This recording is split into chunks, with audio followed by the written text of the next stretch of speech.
Hello there, folks, and welcome along to episode 3 of that 6Smith show, the only show where we take a different, alternative look at Newcastle United over the past week or so, and 6 talking points. But like I say, an alternative look at those 6 talking points, and the only show where you have one complete Burke providing them, me, Andy 6Smith, flanked by the lad who's come back from holiday, Mr. Chris Wallace. Chris. Hello, mate. Good holiday?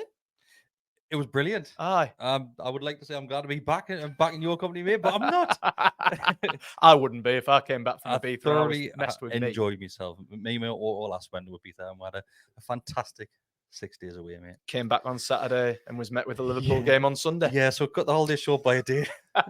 Kind of regret that now at the minute, but it is what it is. It's these things that you do for Newcastle United, mate. This is the thing, right back down to earth with a bang. I would have said at St James on Sunday, but we'll come on to that.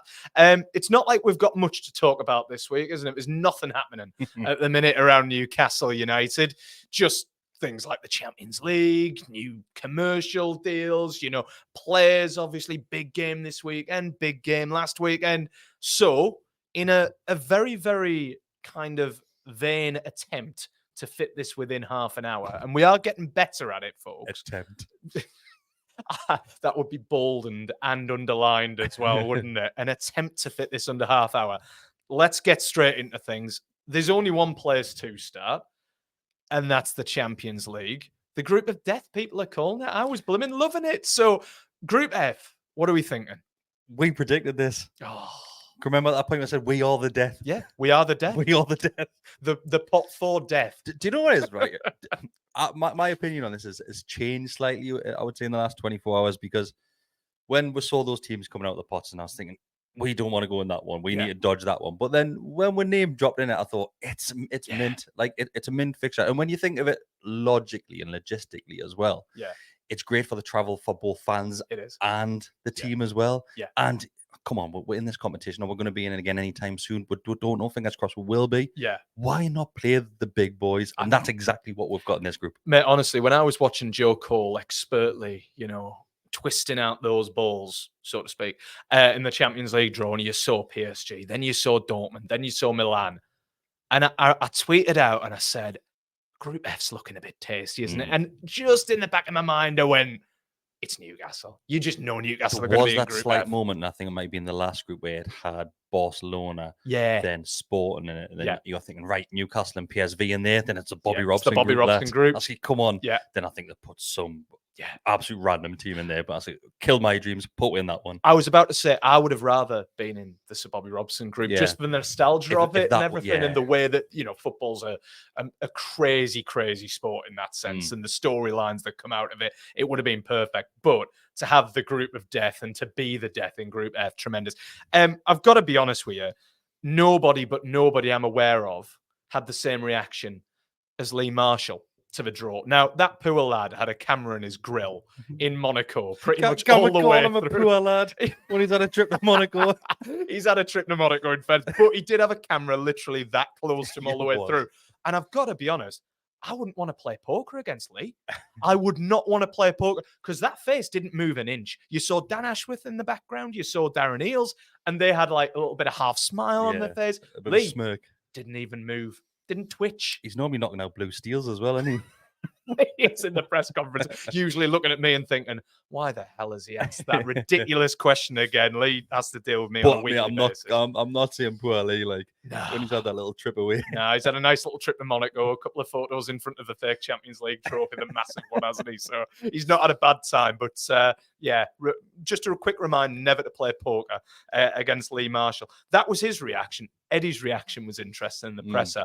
And I think Eddie's reaction was the same as a lot of our reactions. And that was, for 10 seconds, the silence, as in you're contemplating PSG, you're contemplating Milan, you're contemplating Dortmund. And then you're like, no, great, mint. Yeah, let's get into them. Exactly. And I loved it. I mean, this is pure Eddie, like, of dealing with him for nearly 2 years now. But pure Eddie to turn around and go, you know what? Bring it on. That's our attitude. It has to be our attitude. Of course it does. You can't run scared of these teams. Yes, the absolute elite teams that have been in these competitions for God knows how long. But why not? If anybody's going to cause an upset, it's Yeah. Newcastle United. And Absolutely. just like how we didn't want to go in that group, all three those teams, people associated with those teams, whether that be fans, owners, players, would have been looking at pot 4 and going, not Newcastle. We don't want Newcastle. Then obviously Newcastle gets banged in there thinking, great. Like you say, mate, we were the death, really, in that pot 4. And Milan, PSG, and Dortmund are looking at that and thinking, no thanks. Exactly. And when they've come out, you know, they've probably had a similar sort of reaction to what we did initially, and then realised, you know what, hang on a minute, there's some cracking away trips in there. And the beauty of that group as well, if we were going to call the other group the Bobby Robson group, this group is the Tifo group, isn't it? It's the flag group. It is. PSG, Dortmund, obviously, we know all about the yellow wall. Milan came up with some tremendous displays over the years. War flags, the challenge is laid They've down. Got the work cut out. They've got the work cut out. But Wow. do you know what it is? They'll do it. They will. No, they'll do it. Yeah, and I can't wait for it. That first one. And I've just got a sneaky feeling it's going to be Milan at home first. The first home game, I think, will be Milan. The schedule's out over the course. What did UEFA say? Saturday at the latest. It just sounds like some sort of weird PR the email. Rumour mill's already started, and it looks like it might actually be PSG because I think Dortmund tweeted out that they're playing Milan first of all. I'll take that. Could be PSG first. I'll take that, even without Messi or Neymar or anything. But yeah, anyway, that's the Champions League draw. Sorry to 2 players. Tino Livramento, spoke to him the other day. He wanted Bayern, so that's not happening. And also, sorry to Sandro Tonali, because I don't believe there's a Wetherspoons in Milan. I've been to Milan a couple of times, and I never found a Wetherspoons. Just wait till you see the Milan coach turn up in Gosforth Street, parked outside. We've heard it's pretty decent. What do you reckon? There's going to be a little flap on the table saying reserved for Milan's first team. Just 7:45. Yeah. Cannot wait for it. So anyway, look, that's the Champions League. That was relatively big news. On to number 2. Chris, you were up early, obviously, this morning, doing the rounds with the camera out, trying to do your best Pokemon impression of got to catch them all the Adidas clues going up around Newcastle upon Tyne. I saw you on Twitter. I was half expecting you to turn over the logo on your forehead. They're everywhere. Absolutely everywhere. Right. At the point of recording, we haven't seen that. Obviously, we know what's happened with obviously the new manufacturer being Adidas, etc. These logos have been appearing for the last handful of days. We're yet to see the video as to why and what they're being used for. Obviously, we've seen the little snippet of Bruno and Sam Fenner. They've obviously done something because they're all kitted out in the gear as well. It's absolutely everywhere. It's everywhere. But it's mint, isn't it? Is it what you'd describe as a soft launch? Or is it hard? Because, I mean, they've gone hard in certain respects. I mean, they've gone big with, obviously, the drone shot, the beauty photo of the Tyne, you know, all of that, the flag out, the paintings, or the drawing of the emblems on various walls, billboards. But they haven't released an absolutely blockbuster video. Well, you know why? Go on. Because Amazon Prime knackered it up for everybody. I was waiting for you to say that, not me. So I just kept my mind shut out of that. Yeah. Pretty much. Do you know what it is? I wish, and I know it's completely out of the club's hands and everybody else's hand, but Prime dropped a bollock there. They really have, because imagine the feeling like if we had to watch that episode, what would it have been today? I know. Or yesterday, where it may have been, when that 4th and final episode gets released in this geek.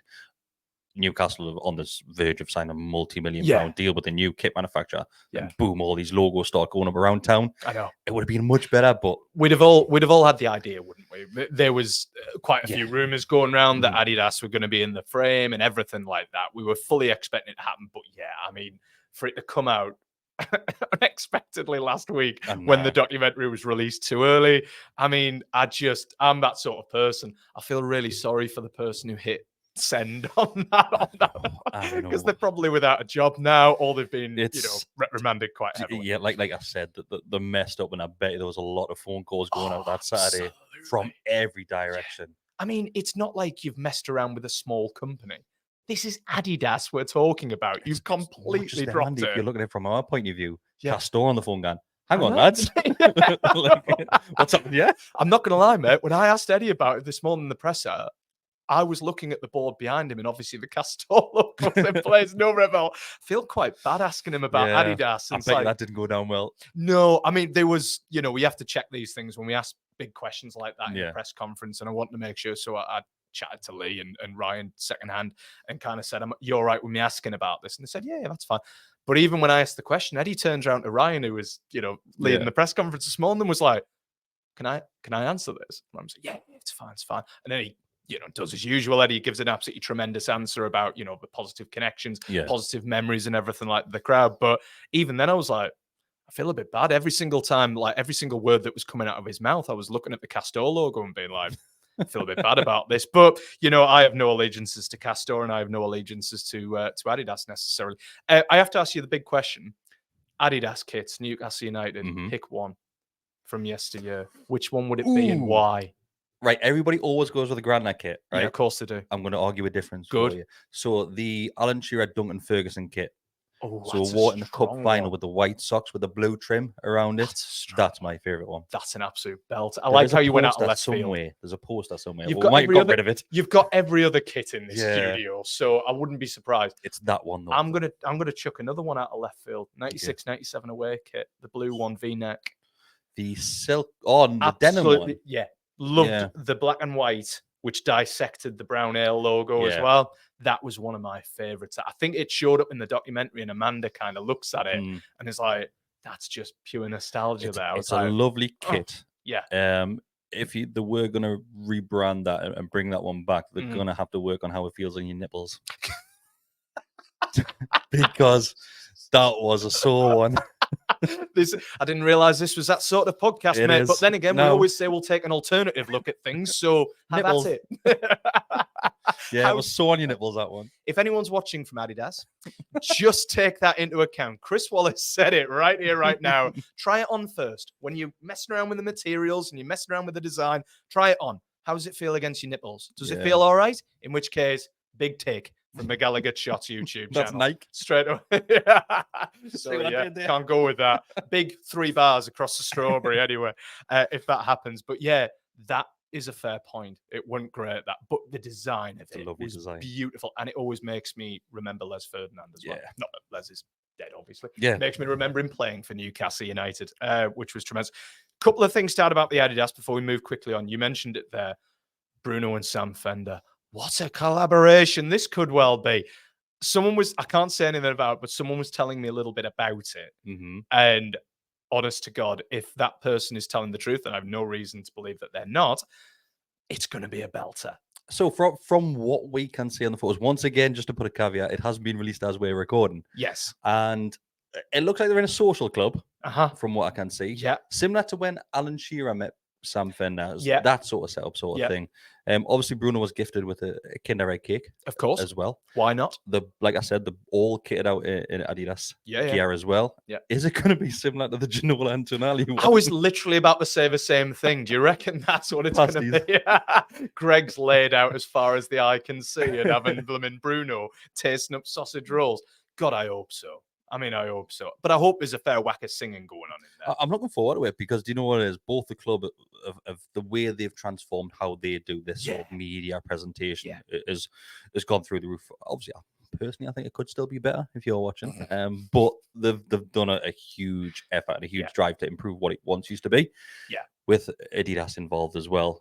It's hopefully going to be monumental. It's connecting the community again. Yeah. And it's what the club have been doing ever since October 2021, isn't it? Like, as soon as the new ownership came in, the ties between the community, not just from a commercial perspective, but also from, whether it be, the foundation, whether it be the supporters, whether it be the Newcastle United Supporters Trust, whatever the connection is, it's there now and it's being established within the club. So, hats off to the club for what they're doing. And obviously those sorts of videos where we're in the retro world, aren't we? We are. So, all being well. Honestly, I think it'll be great either way. Yeah. Whatever they've done. And I tell you what, one player will be certainly looking forward to it. Blooming heck, that was interesting, wasn't it? Is that one of yours? No. One player will be looking forward to it. Callum Wilson. He's already tried out the Adidas shirts from yesteryear, hasn't he? So he has, I forgot about that. He'll be well looking forward to a new Adidas shirt next year. Fine in them as well. He would be looking decent in it. So Adidas or Adidas, you pronounced it right, Chris. My pronunciation's well off. Happy days to have them back involved.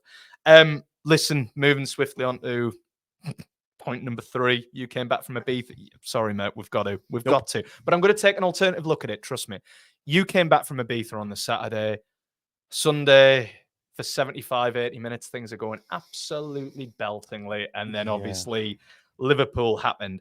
Look, I asked Eddie about this morning. I like to talk to him on a human level, not as a manager, but as a human. Yeah.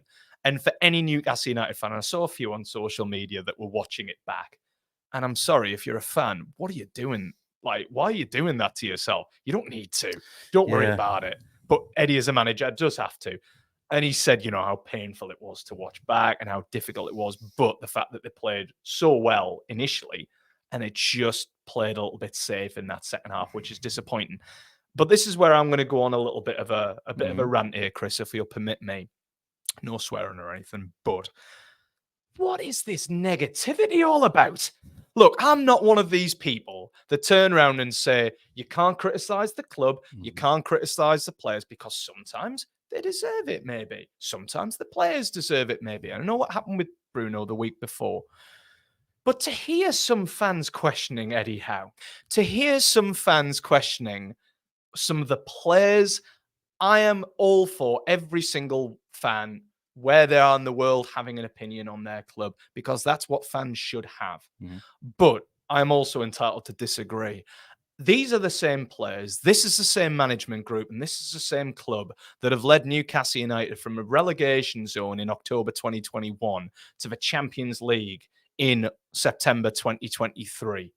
Have faith, trust them, and realize that sometimes things don't quite work out the way that you envisaged and the way that you imagined. These lads, in fairness, 11 against 11 against Liverpool, they were the better side, comfortably the better side. And they were the better side for 80 minutes. And things just went a little bit pear-shaped. Okay, mistakes happen. But God damn it. Like, it's not the worst start of a season. Defeats against Liverpool and Manchester City, yes. We hammered Aston Villa, now Brighton this weekend. Obviously, every single fan sticking with the team, but try not to shout out about dropping Alexander Isak or dropping Bruno Guimaraes or any of this lot, or picking on Dan Burn. Come on, keep the support going. I'm totally all for criticism and opinions being handed out, but some opinions have gone a little bit OTT in the last few days. It was always going to happen, though.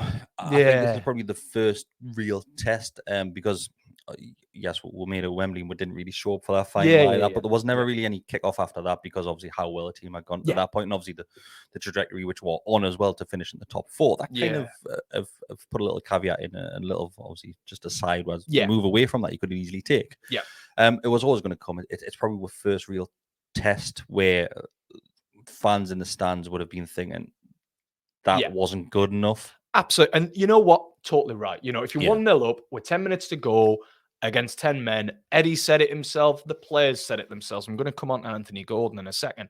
That's not good enough. They should be closing that game out, whether they're challenging for the top 4, the title, whether they're challenging for top 10. They should be closing that game out against Liverpool, and simple mistakes were made. But there's just been a little bit of overreaction with regards to how they performed. And when you do watch it back, they performed pretty well. Yeah, all right, they're a bit safe second half, but mistakes made. My only criticism would be if they don't learn from those mistakes, and time will tell if that happens. I said it's very similar on Monday night when we done the Osman Faces podcast that yes, it wasn't what we wanted. It wasn't the outcome. It wouldn't have been what the players done. But what we know from this set of lads and the coaching staff and Eddie Howe and the ownership, they will learn from that moment. And fingers crossed it doesn't happen again. But like you said at the very start, we trust them. We have to trust them. I'm going to say we've got no choice. Of course, you've got a choice to trust them. But why wouldn't you? It's a tiny little blip.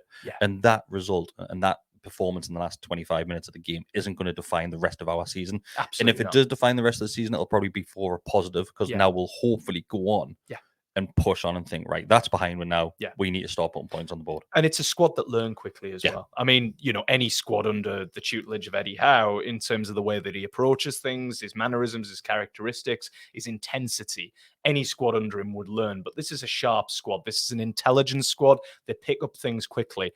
You know, I'm going to come on to point number 4 because it kind of dovetails in, but I interviewed Anthony Gordon post-match.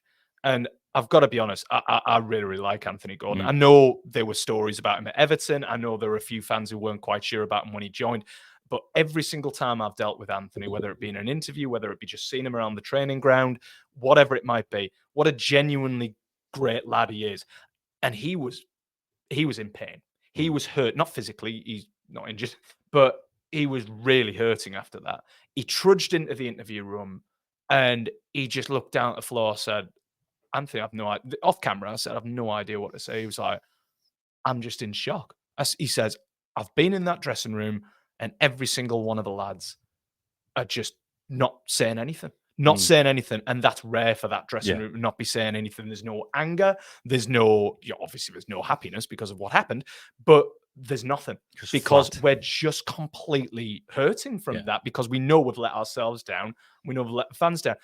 And for such a young lad, he's actually, he speaks so well. And he did it on camera as well, where he said, look, that was so painful.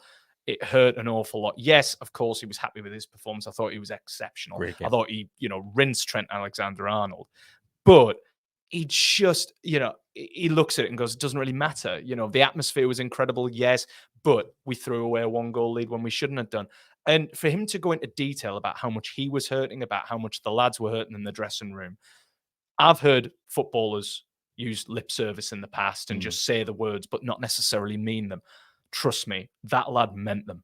And it was, I wouldn't use the word refreshing because it was a difficult situation, difficult result, but it was very, very, I wouldn't even use the word pleasing, but it was nice to see a player genuinely hurt. And Eddie said it in his post-match presser as well. He said, look, they're all hurting and I want them to hurt. I want them to hurt after that because it's the only way they learn.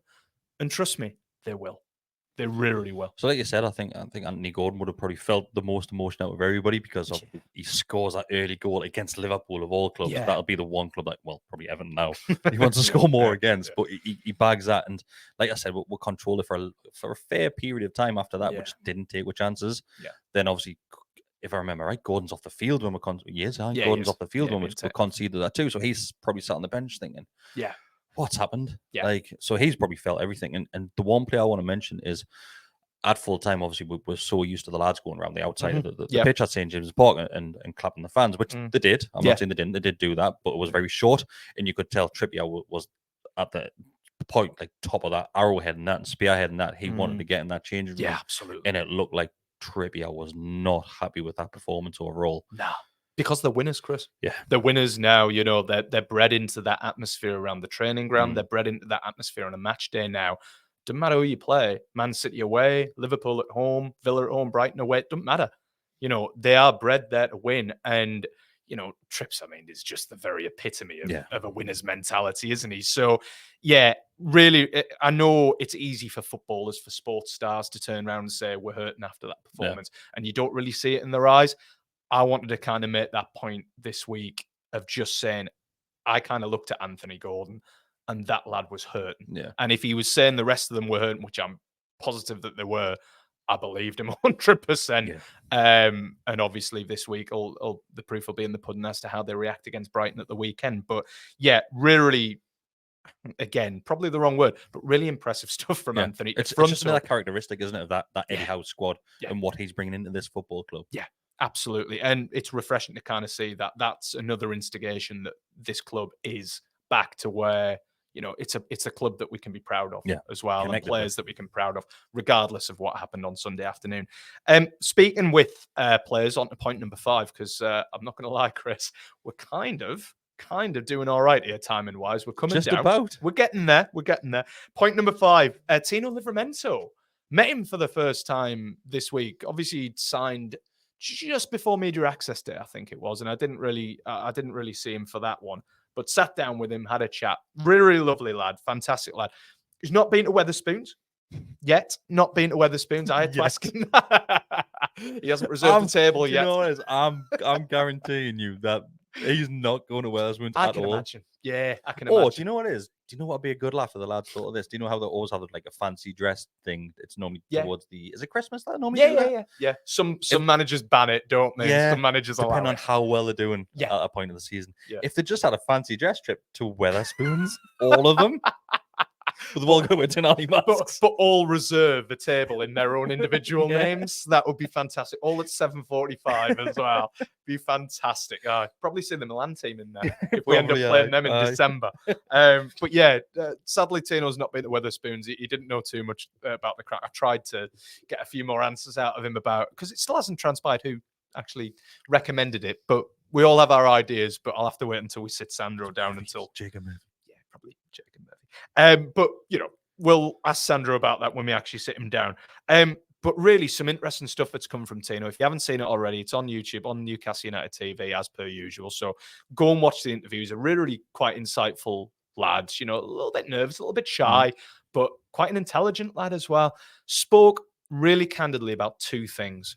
One was overcoming his injury.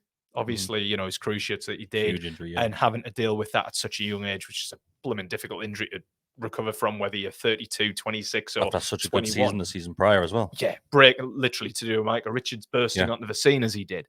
But he talked really in depth about how that kind of built him up mentally, and about how it's made him a stronger person, and how it's kind of added to his characteristics. But the other thing which I really want to talk to Tino about, apart from asking him whether he knew Tino Asprilla, he is not too aware of Tino Asprilla. All he knew about Tino wasn't he that bloke who showed up when he signed in that coat? Club missed a trick with that, mind. Absolutely. Missed a trick with it. I know they've done a graphic, but should have had a third coat waiting for him. Should have done. They had the weekend as well, Tino. He was, yeah. He was there on Sunday, wasn't he?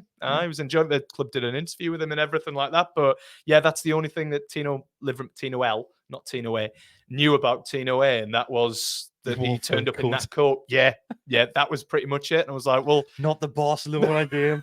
Wore a fur coat. Chris, I've never felt older in an interview. I've never felt older than that in an interview I've done.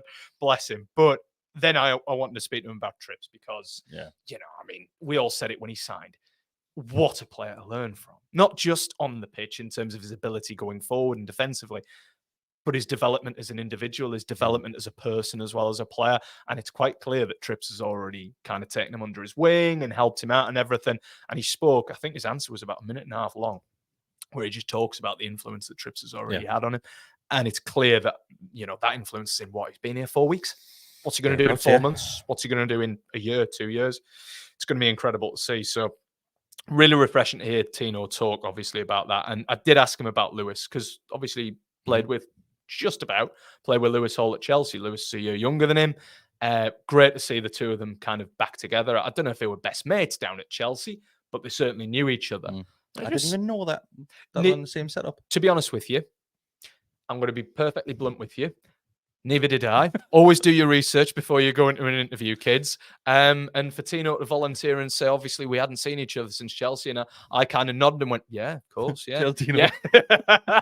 Completely forgot that he would have crossed paths with Lewis Hall at Chelsea. So here's me talking as if I knew all about it. You've claimed that, haven't you? Certainly didn't until Tino flagged it up. So I'm nothing if not honest, Chris. I'll give that. Didn't have a clue about it until Tino flagged it up. But really interesting dynamic, the fact that those two could be Newcastle fullbacks, but not just Newcastle, England fullbacks for years to come. The talent that they have, the potential that they have. So really interesting to hear from him. He's going to be. That's not us getting carried away again, is it? No. When have I ever got carried away, mate? I ask a carried away question every single week, whether it be the player or the manager. So I think they get a bit sick of it. But good to speak to Tino. And very, very finally, because we are coming up to about the half-hour mark, roughly, relatively. Brighton, what makes them so bloody good, do you think? I've got no idea. I thought it might be. You're not here for the analysis, are you? We thought it was Dan Burn. We bought him. We thought it was Dan Ashworth. We got him after he's 2 years gone and leave. Or whatever he got. So who we're going to nick next? Do you know what is? They're a great football club. I know. Well, we keep taking scouts and we keep taking background stuff from them as well, don't we? It's that sort of club that you look at and thinking, you're run very, very well. Yeah. And the way everything is managed is great. And do you know what is? I love the fact that it's somebody like Brighton that's in there and around there, and not somebody like, I don't know, like Villa or something. Absolutely. And the club that we came up with as well. Yeah. I like that nice kind of synchronization that's going on. We've got a big draw yesterday in the Champions League at the time of record. Brighton have a massive draw today when they're drawn against Ajax and Marseille, I think it was as well. Great trips for Brighton fans. I mean, the trip down to Brighton, if anyone's done it, less said the better about that. But, whatever. Brighton have got some great European trips this season. We've got some great European trips as well, obviously. So tremendous to see that. What I love about the Brighton situation is obviously everyone makes the big song and dance about the fact that Chelsea go and get Graham Potter, Chelsea go and get Moises Caicedo, Chelsea go and get Mark Cucurella. Newcastle have flown under the radar, haven't it? We've listed a few out there. Yeah. We've just gone silently. We've taken Dan Ashworth, Dan Byrne, obviously taken a few backroom staff. We don't need to be in that bracket where everyone's talking about Chelsea feeling working in the shadows, aren't we? We're fine. But it is brilliant to see. It hasn't damaged them all, has it, overall? Well, we were saying about that in the presser this morning. How do they keep reinventing themselves? How do they keep selling the top stars, but also actually coming back better? They don't just stay along the same level. They get better every season. I think it was actually Dan Ashworth when he was doing an interview for BT Sports at the time it was, where he was on pitch side, and this was when he was obviously at Brighton, and they do an interview and saying, so I think there was rumours of Potter going at that point, and they're saying, how do you replace Potter? We've got the likes of basically a program set. Yeah. If we lose the likes of a manager, if we lose a player, we're ready for the next one to come in and just pick up where they left off. Yeah. And that's ideal. It's unlike you look at somebody like Spurs, where it's just all over and throw enough shit and it'll stick eventually. Yeah. That's the difference with Brighton. It's very, very well run. It's a great football. It's the long-standing Dan Ashworth effect, and Dan Ashworth will not have had that that long-term effect in the space of 10 months of being at Newcastle. Come back in 2 years, and I imagine very, very much that Newcastle United will be running a similar, not the exact same way to Brighton because it's a different model and everything, but a similar sort of way. I still say to this day that Dan Ashworth was one of the best signings that Newcastle United have made. 100%. Everyone I speak to in the game, players, backroom staff, managers, directors, when Dan Ashworth's name is mentioned, they immediately smile and say that bloke has something. He's a lovely, lovely bloke as well, but I mean, the guy knows how to deal with football clubs and knows how to grow football clubs. And it's just about having those right people in the right places. But honestly, to see the work that's been done at Brighton, tremendous to see. Should be a cracking game Saturday evening. Still want to smash them, like. Absolutely, yeah. We're being dead nice about them, but a 6-0 result down at the Amex. I hope really the worst club ever when we play them. Even if it is 6-0, you're going to get someone saying, need to drop Alex Isak, don't we? But yeah, listen, seriously speaking, brilliant work down at Brighton. Obviously, bit of injury news. Sven Botman, Joe Linton doubts for the game. There's late fitness test for them. They're going to check on them late course here at training on the Friday. So be interesting to see what happens there. But should be an absolutely tremendous game down at the Amex. And we shall see what happens. But like you say, Chris, hopefully we absolutely smash them. But you know what it is? Like, need it. We're so early on the season. I don't want to say those words. Like I know just a win. I don't. Yeah, that I'm going to say need, but we don't need a win. But it would take a lot of pressure off everybody. I would be quite happy with. I know this is going to sound really defeatist, and it's certainly not the way that the players will approach it already. Certainly, but I would be quite happy with a draw down at the Amex, given what they're doing. But I feel like we might sneak it. Yeah, I feel like we might sneak it. I think they're a bit more open defensively than they were last season. I think if Newcastle score early, I think that's the game pretty much done and dusted as long as Brighton don't go down. All about our reaction after that defeat to Liverpool. Absolutely. And I think there will be a reaction. I think from, like we were saying before, the amount of hurt that there was last weekend, I think there's a bit of frustration there amongst the team in terms of the fact that they didn't give a decent account of themselves in that last 20 minutes. And I think that very well might come out in the Amex. Can't wait for next week when, we lose 1-0 in the 98th minute. And numerous people are on YouTube in the comments underneath this video saying 6Smith doesn't know anything. Well, you should have known that already, folks. I don't have a clue, all right? Whether it be Lewis Hall and Tino Livramento playing with each other at Chelsea or predicting results. Not a clue. No idea why you get me in this show, Chris. Well, nobody else. No one else. I respect the honesty, mate. Listen, that is over half an hour. Just over half an hour. We're getting so much better, We are. 34 minutes. We've gone down from 45 to 37 now to 34. So I'll wrap things up very quickly so it doesn't cross over into 35. Listen, Chris, as ever, pleasure to have you. Pleasure being here, to be honest. You're having me, aren't you? And for you folks as well, thank you so much for watching. Keep watching the show. Obviously, keep subscribing to the channel if you're new subscribers as well. But from him, Chris Wallace, from me, Andy 6Smith, this has been the 6Smith Show, and we will see you in 7 days' time. Thanks for watching. Take care. Bye for now.